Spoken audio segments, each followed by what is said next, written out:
let's check in with Stephen Koo Francis. He's got your Sports 411 and Part 3 of Kevin Shepard.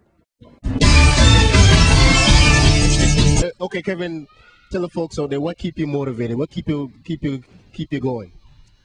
Well, my biggest motivation, I must say, is the fact when you overseas for such a long time, you get a lot of chance to meditate and think about life, and you get a chance to look in and see what's going on. And to be away 6 days of the year, it's really hard for me to look back and see the type of talent in the Virgin Islands, and it's not really being exposed and presented the right way.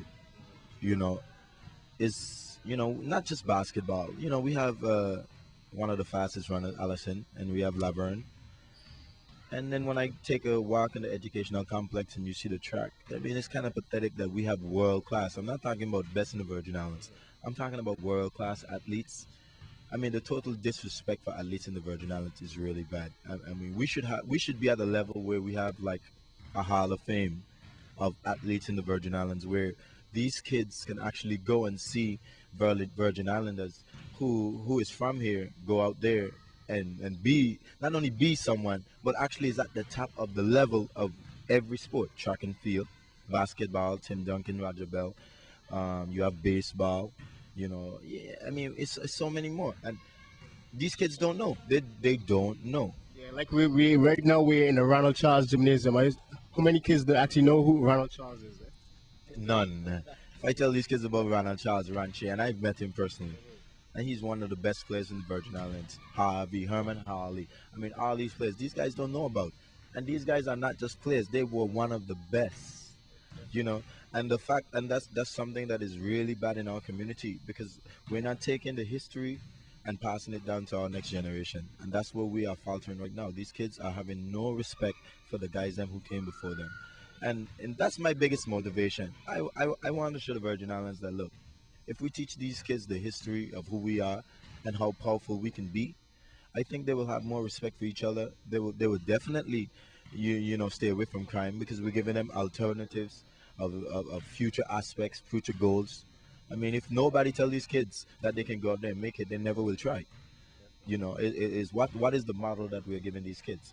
So that's one of my biggest motivation. I'm tired of sitting down, staying in gym, criticizing everybody else. What can I do? And this is my way to just come back, keep going at it, keep helping these kids, keep working with them, keep working with the housing park and recreation every summer. But really, our leaders really need to be, open their eyes and see the talent. The governor been, Yeah, I saw him come to a game here. yeah, the governor saw the games, Saw the talent. and the governor said, man, we got some very talented players here. I mean, we've been doing this for years. It's a lot of talent the Virgin Islands produces. The Virgin Islands is what we call a gold mine. We have talent for this. Right now, we have a guy by the name of Christmas, right? Raheem Christmas, who is from the Virgin Islands. Right now, in the state of Pennsylvania, he's the number one basketball player in America, and he's going to be the top recruit this year for colleges. He already signed with Syracuse. Raheem Christmas, and a lot of people don't know about this, because we are making the states come to the Virgin Islands, take our talent, take our proud jewels, take it away from the Virgin Islands, take it to the states, and turn it into something special. And then we wait too late to say that's our hero. No, that's not your hero. He's done gone. You need to develop what you have here now, so when they go out, they will have an understanding that, yo, these are the people who get me to where I am, and they will have an obligation to come back and teach other children and other generation. And that's how the generation move along. When these kids leave here and go to the States, and somebody else take your jewel, your weapon, and turn it into their beauty, they're not coming back to the Virgin Islands to help out. They're not. And that's one of the biggest problems. So, we definitely have to get on the forefront. Our leaders, them, putting kids first, putting kids first. Yeah, all that is good when it comes to election time, which is an election year. So you will hear that a lot. But it's time now to stop talking so much and start showing us. Don't let us know about no appropriations, because we all know about our government. You can appropriate all these things, but these appropriation does not go to these people. I mean, I'm tired of hearing the kids, them in the high school, they go to the airport, and when it's time to fly, they have to wait for a phone call to get on a plane. This is still happening. This happened when I was in school.